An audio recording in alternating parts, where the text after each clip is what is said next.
Let me get the link. Good evening, guys. What a special night we've got. We're in a new kitchen tonight. The Jeff Cook kitchen has moved out to Stellenbosch, and we are super lucky, super excited to be here with Bertus Basson, and he's running us through a fantastic dish that looks superb. Everything's out here. He's going to run you through the ingredients in a little bit. I'm sure he doesn't need much of an introduction, but you all know that is from the screen, and hopefully some of you have had a chance to pop into one of his restaurants. Retail Chef of the Year 2019, got really cool things going on. He's going to let you know a little bit about what's going on in his kitchens, some delicious food boxes that he's got going out, and he'll run you through all the ingredients. If you've got a few minutes, get your last minute prep done, get everything out. We've got 5-6 minutes before we get cooking. So start checking in, let us know who's here, comments, questions. We're going to keep it nice and interactive. And while we've got him here, fire away. You don't get an opportunity like this too often. Bertus, welcome. Thank you very much. It's amazing to be here, man. No, we're going to be making a cool dish tonight. So it's a dish with a long story, but it's like super cool. I'm not just going to tell you about it really. Yeah. So it's too special for that. No, it's amazing. Very simple. We're going to do a little nudie dish. It's all about sort of cheese, really. I think it's quite healthy. Healthy, my mind healthy, your mind's mind. It's something good together. And it's good fun. But yeah, like again, something I have to tell about that often. You should study here. So now it's fairly long, and some very sort of stuff. So you're up for yeah, it's the future, man. This is you know, we're only 40 minutes away from Cape Town. Canadians think we're like we're really halfway to Joburg, to be honest with you, but we're not that far away. It's just around the corner. Alexandra Moores is cooking for her mom tonight. Good luck. I suppose I hope that it's cool. I hope the recipe works. How's everyone's prep going? Let us know. Any questions? Check in, guys. Let us know who's here. Looking forward to the comments. Up to 100 people already. Brilliant. We've got some lekker things going out tonight as well. We've teamed up. This is brought to you by Yappy Chef tonight. There's an awesome 15% discount across the store. Check out the code YappyJeff15, I think it is. You can enter that in and pick up some cool stuff. Across the whole store. Yeah. So if anybody needs to, I suggest you just check for some global knives. These are my favorites. Yeah, I like them. They're Japanese. They're not the most expensive knives on the market, but they really are cool. And I'm a huge global fan. So if you get 15% off those knives, I suggest you grab them. They are. They're. Yeah, it's cool. And also a good microplane. Every house has a good microplane. So just 15% is what it is, I must say. It's cool. Ugly kitchen. Shopping. Hello, Mary. How are you? So wonderful. I'm the one behind the camera. All right. How are we doing? Yeah, we're looking. Lots of people jumping on. 150. Nice. So, do you want to maybe run us through some of the ingredients? Anytime. So you know, it's such a simple dish. We use ricotta, and ricotta we love in South. Well, we don't cook them with that much in South Africa that much, to be honest with you. And I think one of my best ricotta experiences ever was we went to Rome a couple of years ago, and there's a guy called Giovanni Bonci, and his name is like the Michelangelo pizza. And we sat on the pavement, and it was probably, the pizza cost us about the same as having like a Michelin-star lunch, really, I suppose. We drank a bottle of French champagne, and we had this pizza. And what it was this really, and you could almost taste like the ricotta, you could almost taste the farm ricotta, like the cow. It was just so good. It was like really good ricotta on pizza, unbaked, lemon, that was it. And it's a really cool blank canvas with flavour as well. You can also make your own ricotta with milk if you want it at home, but ricotta is usually made from the way of the milk making process, after the cheese making process. Usually in Italy it will be sheep's milk or buffalo milk, the Italian horse buffalo milk. And it's really cool. So we're going to use ricotta and we're going to make a little dumpling with it. So maybe gnocchi salmon, and the reason is the awesome simple. So it's just a mixture of ricotta cheese, a little flour, some eggs, parmesan cheese, a little pepper, and nutmeg is very important. So nutmeg is also something that South Africans really enjoy. And I remember as a kid, I think this we probably still bought at honeymoon. I just took the mace with a couple of the nutmeg, but this we bought. This is from Zanzibar, I think still.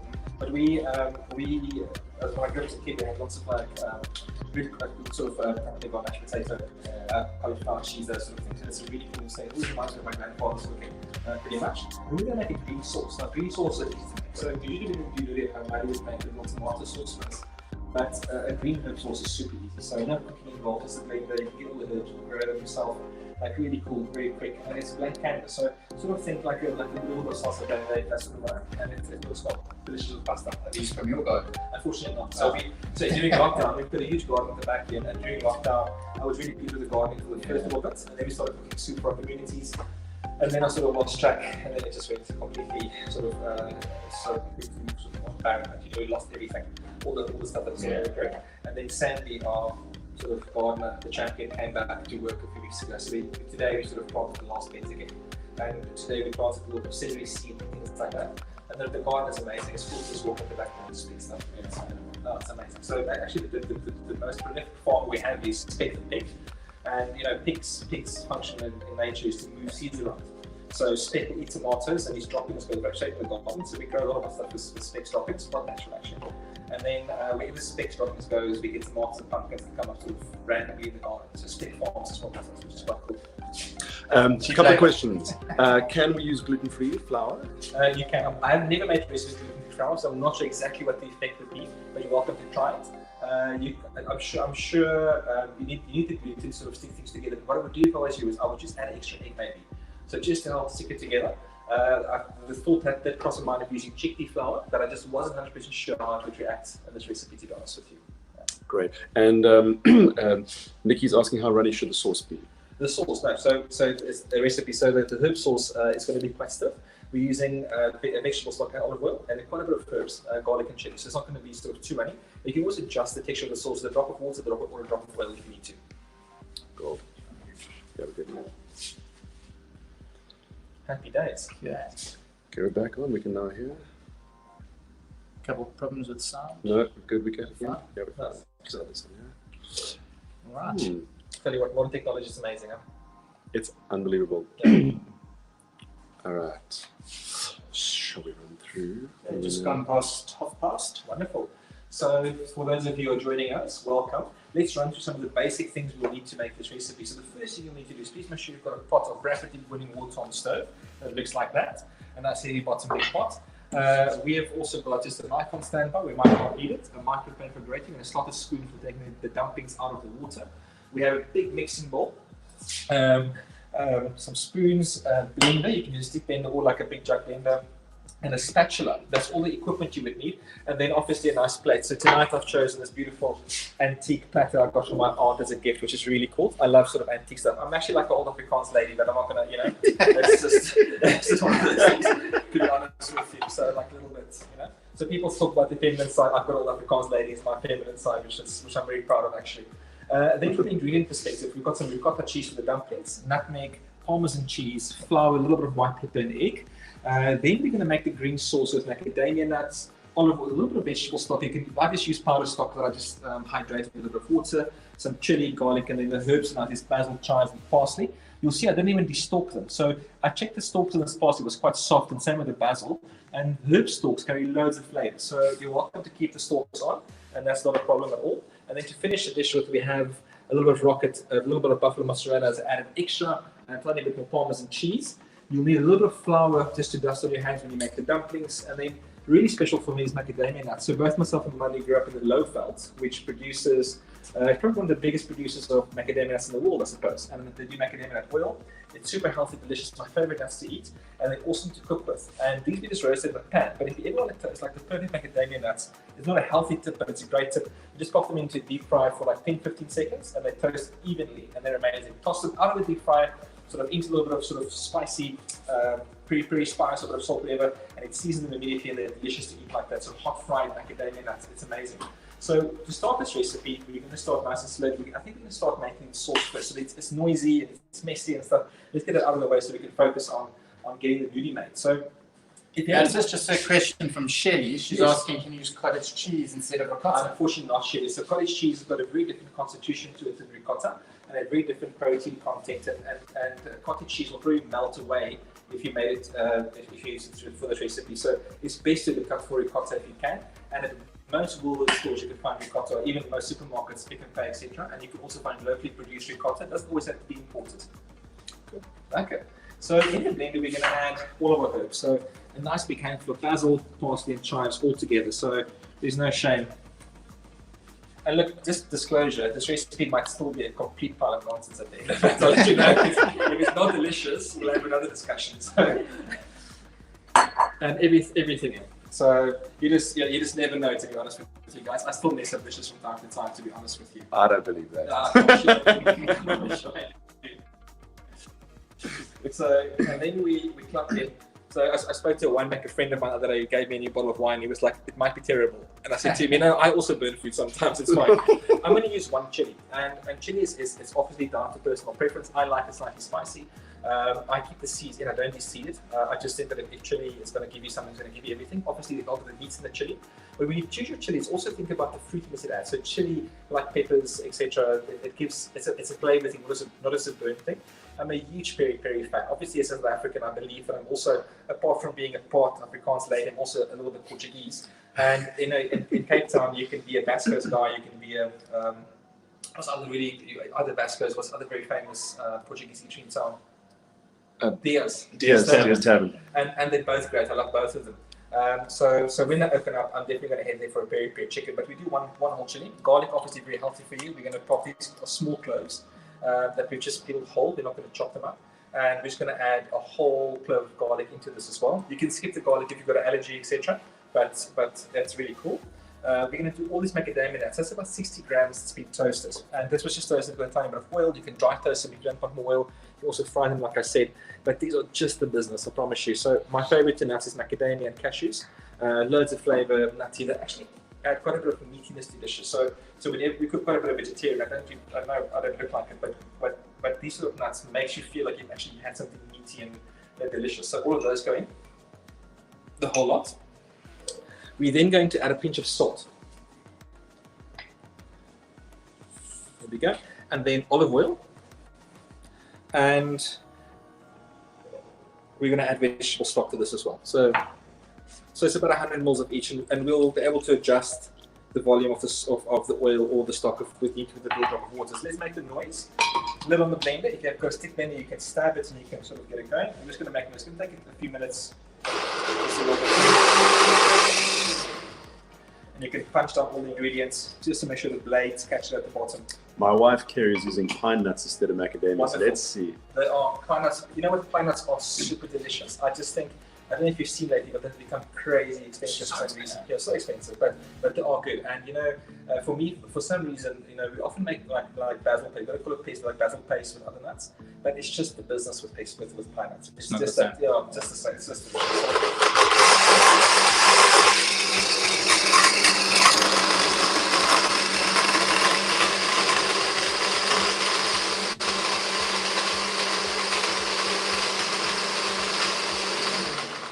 Well, let's look at the texture. We might get another burst just now. Now, another thing that I'm a big fan of, I must be honest with you, is I'm a huge fan of KitchenAid mixers and blenders, and we sort of have them everywhere. That's pretty good. That's good. Just carry on with that part of the recipe. I'm just going to give a little blend just to make sure we break up the herbs enough.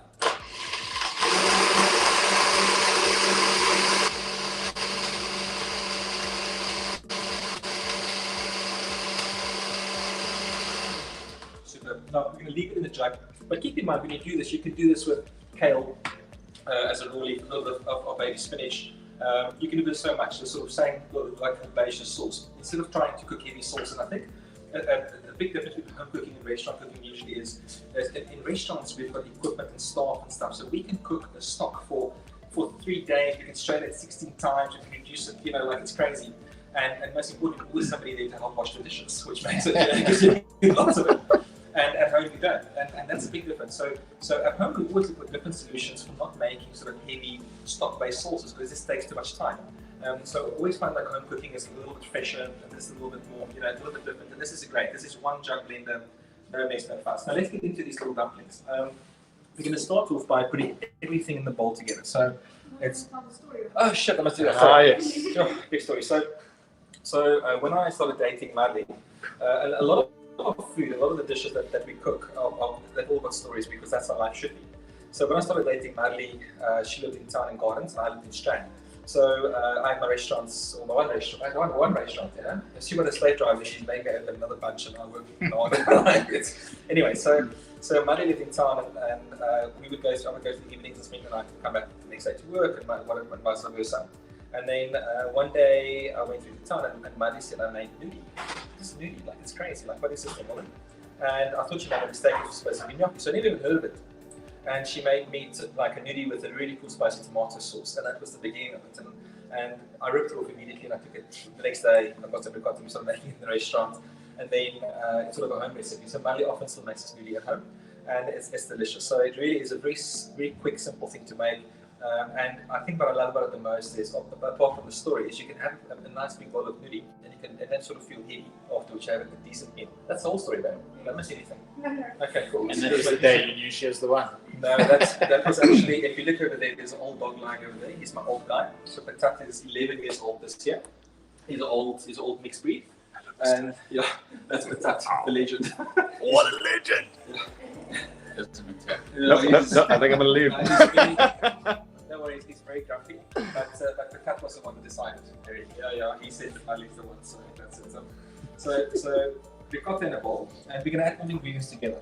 We've got 125 grams of Parmesan cheese. It might sound excessive, you can cut this down if you want to, but I like the fact that the Parmesan adds quite a bit of umami to the dish. Now, umami is sort of the first flavor, flavor profile, and it sort of comes from Eastern cooking, the word umami obviously.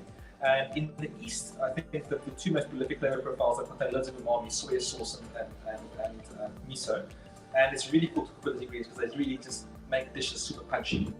And in the West, I think it's Parmesan cheese really reduced meat glazes like stock and jus, that sort of thing. The Parmesan cheese is cool. It just carries like saltiness and stuff. It really is quite lekker. Kim Jones says her sauce is absolutely delicious. Oh, wonderful. I'm glad it works. And Soshana is asking, do you have to use Parmesan cheese, or could I use another type? No, you can use. So Parmesan cheese works for this, but there's a few local cheeseries that you really want to support as well. So in Stanford, there's a cheesery called Clanderfield Cheese that does local hard cheeses, and they are incredible. And if you're ever out that way with your family, please pull in and go there for that. It's a petting zoo. The kids can run around. You can sit on the tree, drink wine, cheese, like loads of fun stuff.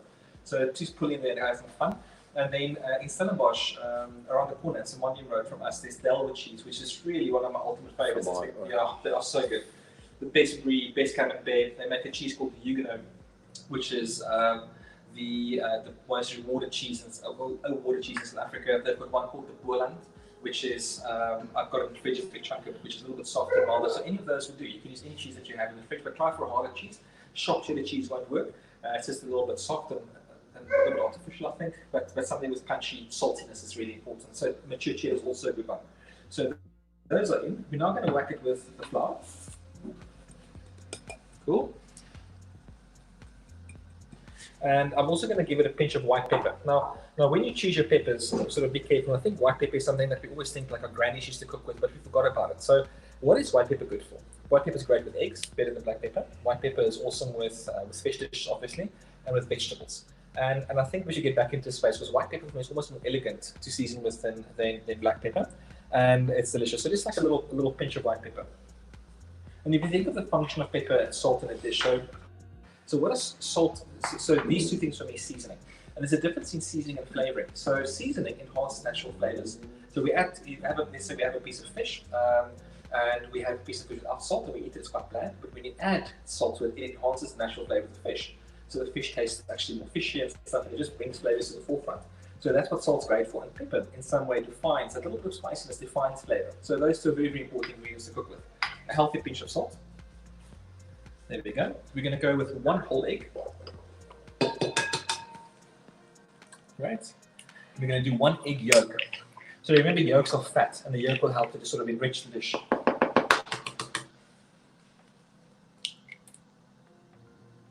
There we go. And we're going to give it a good scraping of nutmeg. So that really cool microplane we spoke about earlier, and the nutmeg, and off we go. Those bowls also from your chef. Which one? The bowls? It's too spicy. Cool. And just with a spoon, we're going to mix all this together. So you just crush it together and give it a good mix.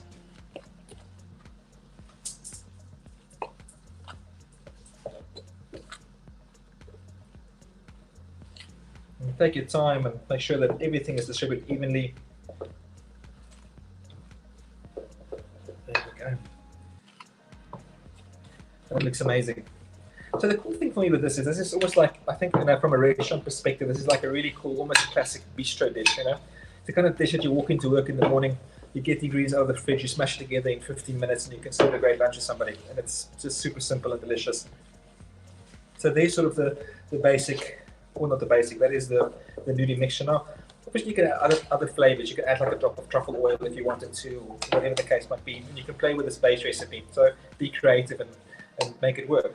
Now, the next part of the experience is super interesting. If we can't speak with a saying, this is, that's here, that bolero. It means you're doing nothing. Yeah, you're on bolero, you do next there. So that's what we're going to do now. We're going to make bolero. So on a board, a little bit of extra flour, just for the nudie to sit. And we make sure that our hands are nicely covered. And here we go. So we take a little dollop of nudie. Now, be careful with the size here.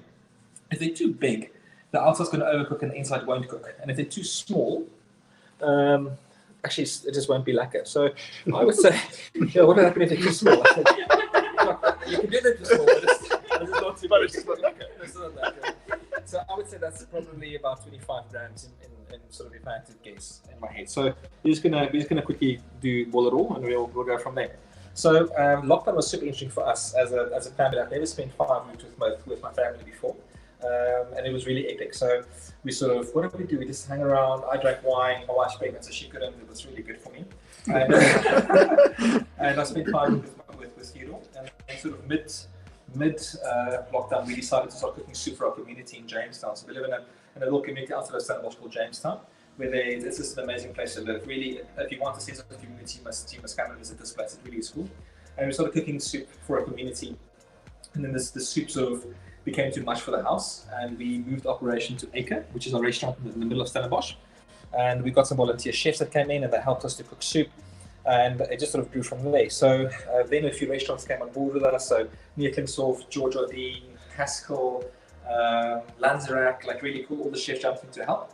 And at the end of, in the height of all of this, with the help from a few friends and events companies, that we produced 20,000 portions of soup a week, which was quite crazy.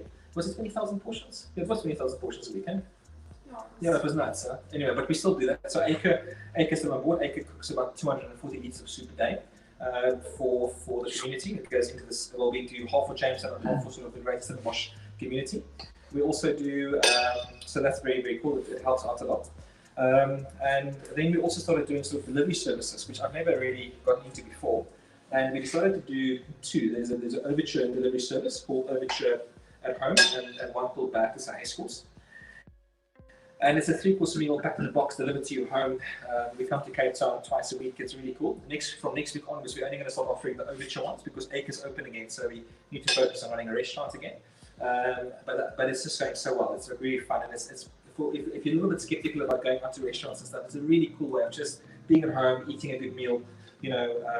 All details on the boxes will be sent to email after everyone. Yeah, great. So there you go. And then, like last week, we started opening up restaurants again, which is also quite lucky. And we opened up Speck and Win at the Wine Bar. Really simple little place. We do a little small place to share, usually with a great wine list, not at the moment. And what we love about Speck and Win is it's named after Speck, the pig that you might meet a bit later if he's not too grumpy. And Gwynna the boxer you'll also meet later, who's a flippant marshmallow clown. And so they've got their own little restaurant in Stellenbosch. And we really just sort of have a little wine bar, great wine, list, delicious food. And then what we love the most about Speck and Gwynna is the music. And I go through phases, but at this stage, I think what we do there pretty well is we do like 80s at Speck and Gwynna, like really cool 80s tunes, which I enjoy eating and drinking to. So that's the vibe.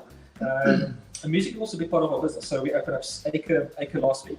At Acre, we only play South African music. And for some reason, the new playlist is a little bit more Afrikaans. So lots of like Johannes Kerkel, Chris Kombeis, Jack Parow, lots of Jewels, lots of French and Lurica Rauch.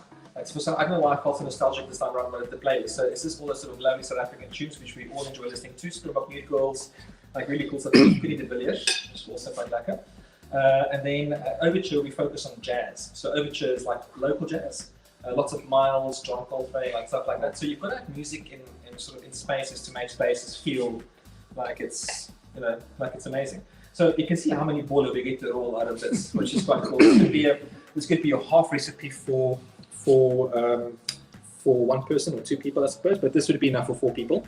And if you exercise like I hear you all exercise, then there should be a decent meal, to be honest with you. So I'm not going to roll all these bola. I'm going to sort of stop after the next 2 bola so that we can get going. But you're welcome to just keep on rolling, like Lucas said, just keep rolling. You know? That's just, can you make these in advance? So what I love about these is they nice high protein dumplings, the ricottas. So from a balance point of view and nutritional, they're great. Our guys love a bit of meal prep. Yeah. Can you make these, pop them in the freezer, cook them through the week? Do you think So freezer not, but you know what they're great for? If you roll them like this the day before, they keep in the fridge really well.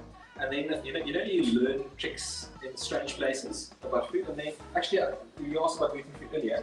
I watched the episode of one of Jamie Oliver's shows because I like watching cookery shows. Believe it or not, it actually is always quite lekker. and people can knock Jamie, but he does pretty cool stuff. And especially in sort of like the simple, delicious sort of work. And he does a recipe where he just rolls a ricotta without flour. So if I remember correctly, it's all the ingredients without the flour. Roll it together, and then he rolls it in semolina, which we don't use semolina much, but you can use maize in South Africa. And he leaves it in there for like 24 hours. He just rolls it around constantly. Yeah, to coat it, and it forms this little, the moisture in the ricotta comes out, and it forms like a little skin around the dumplings, which then sort of makes them deep cream, which is quite cool. So that's also an option. But obviously in restaurants, we prep them and you can prep them the day before. Now, today we're going to have them blanched. So we're going to blanch them and have them straight away. But if you want, you can also blanch them and salt them like gnocchi, so they come out of the water, straight into a sauté pan with a little butter and sage, which I know is super healthy. And then you sort of go from there. So there's options. Yeah, man, there's so many options. It's delicious stuff. I have eaten it the next day for lunch, and it's good. Yeah. It's not like, And we all love ourselves like a little bit of Italian food, to be honest with you. So I'm gonna stop there. I'm gonna say that this is 3 healthy portions right here, and we can roll the rest afterwards. Can you give our viewers a bit of a recap of how we got to where we are? Sure. What went into everything?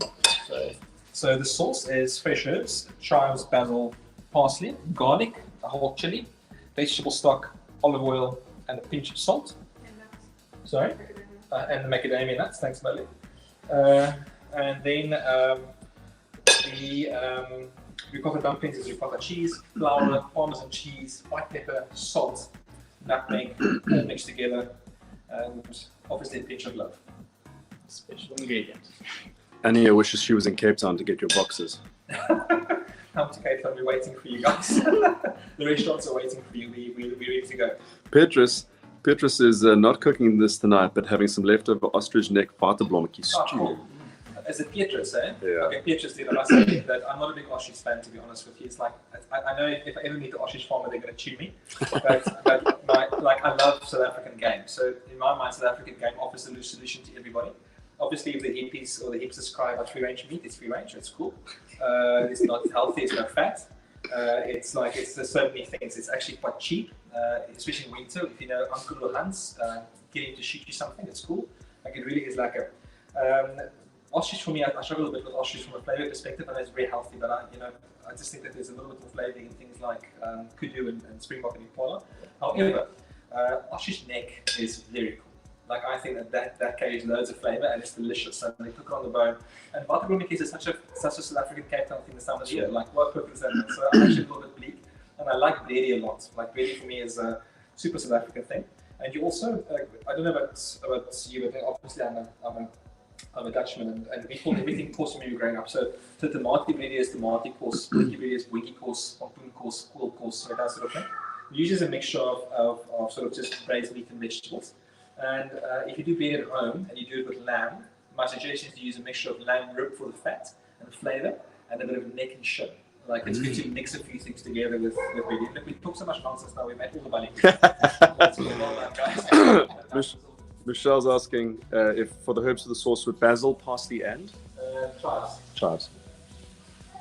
Cool. There you go. So I'm a big lover of South African game meat. I think it's amazing, and it's such a natural resource for us, you know. And I've never sort of always wondered why South African game meat is so cheap. Like it must actually be like crayfish or abalone. It's such a national treasure. You know, we should really look after it better and make sure we can have it for future generations. I think it's incredible. Danelle's had some blue wildebeest meat yesterday. Oh, nice. Did you enjoy it? I hope you did.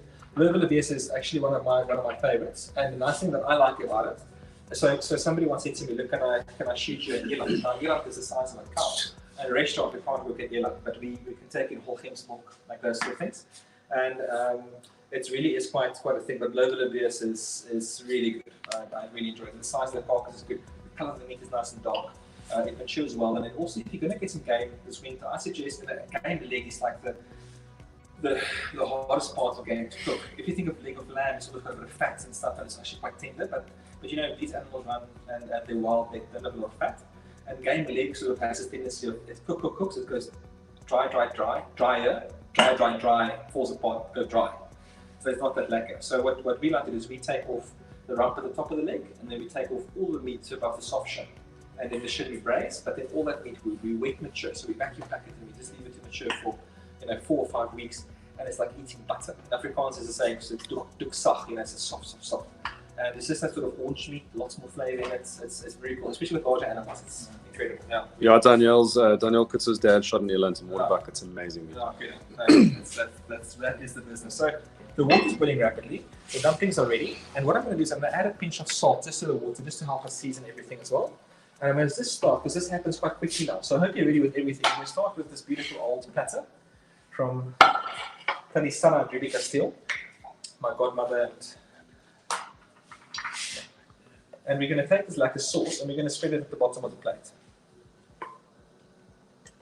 And this sauce is cool, man. So once you've made this and you've got leftovers, we're not going to have any leftovers now because we're going to feed these guys just now. You pop in your fridge in school for a couple of days. So on tomorrow's wrap, on a sami, whatever the case might be, you just use this, and it's really is like a little bit of pasta as well. This will be great for. We often just walk out into the garden, pick random herbs, and make like a green sauce for pasta at home because it's easy and it's delicious. And you sort of have a big sort of cook. And we're going to take a handful of dumplings. We're going to pop them in. So the gig now is that you want to sort of just make sure you have a little flour on them. Will re-roll, and you want to get them to float. And when they float, they're cooked, and they come out, and you eat them immediately. That's like the deal. Cool. So here we go.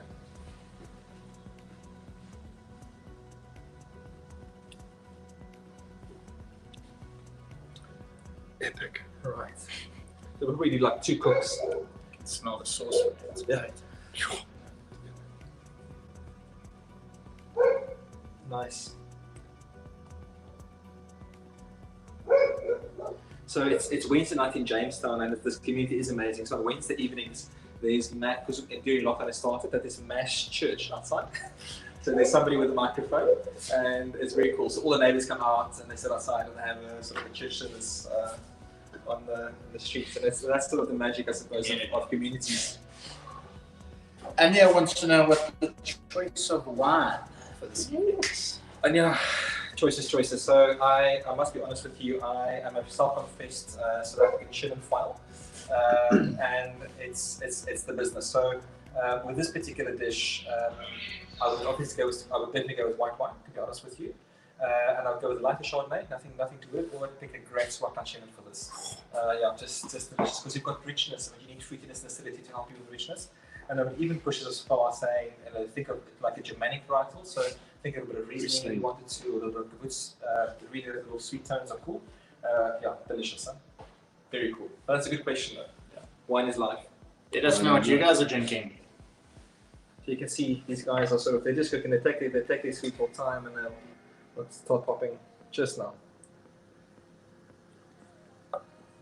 But it's simple, good food.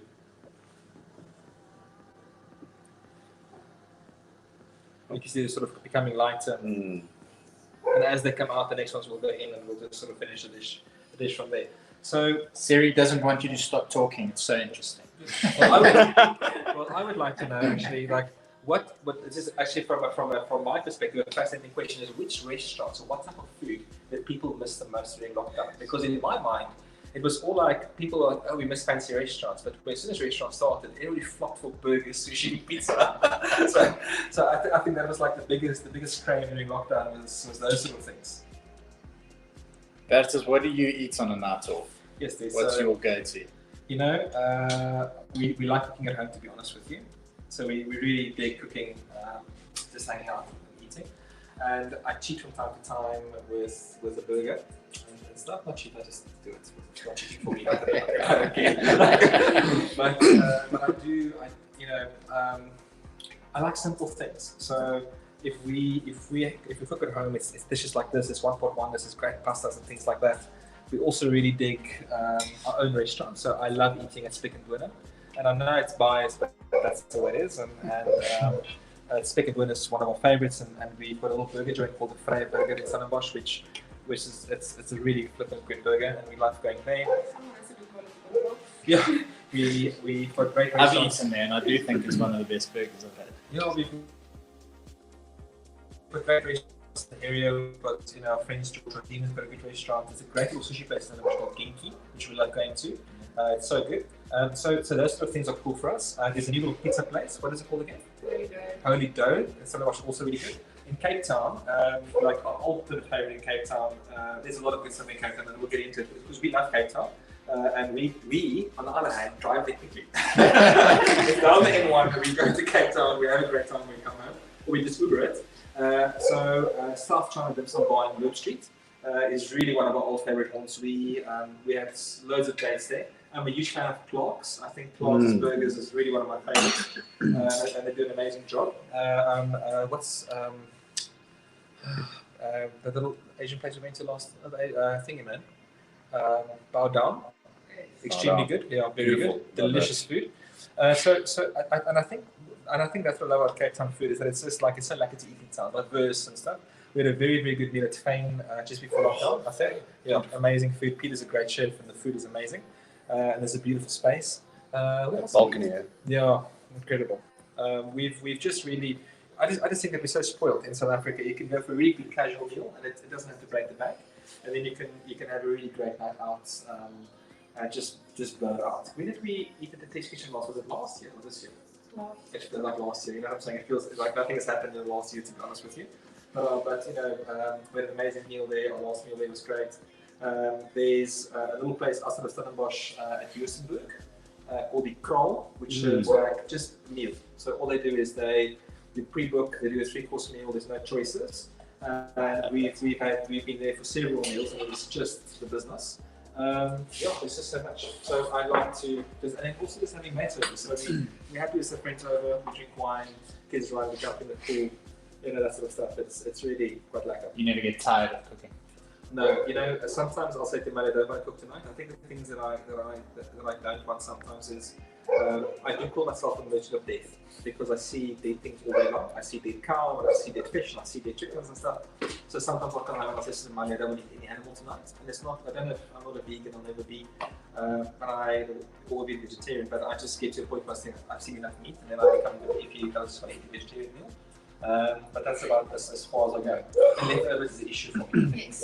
Yeah, so certain leftovers, no problem, but leftovers is an issue for me. So I don't do much leftovers, unfortunately. So a few viewers, I think they saw you just testing the nudie there. How do you know when it's the right texture? What are you looking for? Just sort of firmed up, a little bit bouncy here. That's all we're going to cut them open just now. These guys are going to take a little bit. Now, while these are finishing off, we can talk about sort of the finishing ingredients to this dish. So we've got a little bit of fresh rocket, which is important for the pepperiness.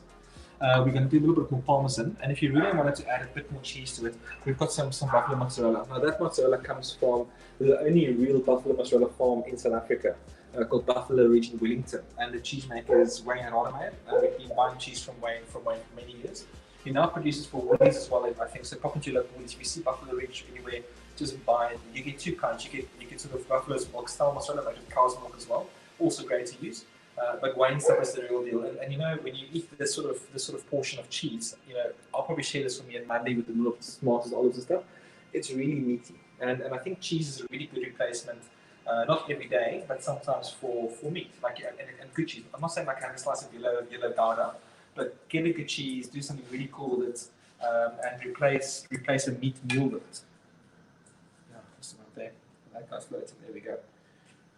My wife's drinking the Nordia Shannon, Nordia 2007 Shannon Semyon. Yeah. Tell you what, That's the one. so we discovered today that Cats away. yeah, we're all fans of a winemaker called Ian O'Dear. And Ian is a local Stellenbosch winemaker. There's a bottle of his gear. He recently made a column bar, which is an odd varietal. I'm going to have some just now of it actually, and it's delicious. So if you come across any of Ian's wines, I suggest that you just jump at it. In my personal opinion, Ian's wines are, I want to say that they're great value for money, but I want to make it sound cheap. You know, Ian's wines are extremely well crafted. He's one of the best winemakers in South Africa, in my opinion.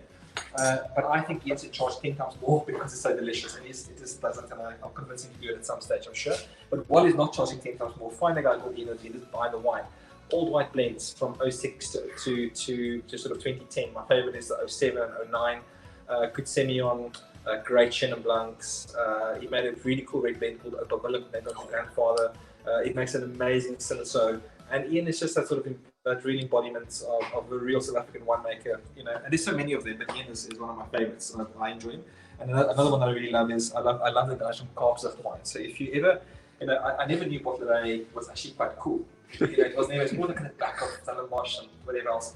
And then another winemaker friend of mine made an amazing Shannon, and I said to him one day, like, where's the grocery? He said, it's a Bottlere. I said, but there's nothing Bottlere. Like, it's on the way to Kraaifontein, Brackenfell, you know. He said, no, you've got to go check it out. And then I discovered Hartenberg and Groenland and Kaapstad and Daniel Karlenstein that are just the most amazing people, like super down to earth. And again, like the wines are great value for money. So if you're out in the area, you can't buy booze on the weekend still, but if you come out here Monday to Thursday, just pop into Kaapstad, go see if you can pick up a case of the Shannon. It is an incredible wine. And yeah, this is worth it. So really good. Are you a Kaapstad fan? Love. Yeah, And the Shannon, I got a whole bunch this year. yeah, no, they're cool. But I hadn't seen it before. No. It was new for me. Yeah, So no, like we've impressed. been on Dani for years. Like a clip of Shannon, it's just delicious. One past one is getting one. Yeah, it is. Yeah, so It's epic, just amazing. So this we're going to finish very simply with just fresh rocket. We're going to dress it with a bit of olive oil on the plate, actually. So, and that little bit of crunchy green freshness is really important in this dish. We're going to dress it with a tiny bit of olive oil. Just like a little drizzle drop of olive oil. There we go. And then I'm going to add one ingredient that's not on your list at the moment. I forgot to put it on, but it's important with ricotta, and that's lemon. So this guy, and don't even juice it. So you can use the slices later in your water or your gin. But just a tiny bit of zest is going to make this thing really come to life. And then the last thing I'm going to ask you to do is just a tiny bit of cheese. Just that little yummy finish of good cheese at the end. And that's that. Like they say in France, voila. Or in South Africa, I'll show you know. There's an amazing plate of sort of ricotta nudie. And hang on to this recipe, guys. It really is a good one. This recipe is served me well over the years. I hope it serves you well over the years. And if you wanted to add anything to the recipe, please do. Be creative. Don't just take the recipe verbatim, add stuff to it, take stuff away, whatever suits you, make it happen. And if it ever just tastes terrible, remember, you change the recipe, not me. That's cool. But thanks for tuning in, and I really like cooking with you. I think we'll just do it again sometime. Cool. Guys, this has been amazing. I think part of the specialness of being here is being able to taste that. It smells fantastic. So looking forward to that. Thanks for having us. Before we go, I think usually to some people, we're very important people. So there's our house has got 4 dogs, 7 chickens, 1 pig, 1 child, 3 cats. It's crazy. So the names are even better. I put some in, but I want to give it. So potato, sweet potato. Then there's snook. There's this brisket with the little Jack Russell. There's Snooky, Buena, what's your farkie? Hello, And then everyone. if you hang on for 2 seconds, you're gonna see the pig. Out of there comes out of his thigh. So it's already gone to bed. The light is went on in the pig's stomach, and it's there we go.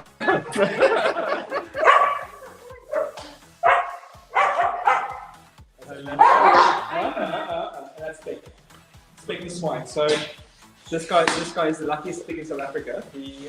So Buna is now disciplining him because he's in the way. He wants to finish the dog food, and he'll never get eaten. He lives a great life. He eats like a king. Kom Spekkie, stel lekker mensen. Yeah. And it's just a superb guy. But people always often say they want to get pigs for pets, and it just don't do it, to be honest with you. We're lucky enough that we have space for him, but so often people get them in the gardens, they're too small, and they are very naughty, and they do become grumpy. So you've got to have enough space to create a space for them. They've got to have their own part of the garden, they've got to have a pigsty where they can sleep on their own. You know, they're not really in animals. So if you do get them, just make sure you've got enough space, but if you do have space, you can get a pig. Don't get pets, they're good company. Oops.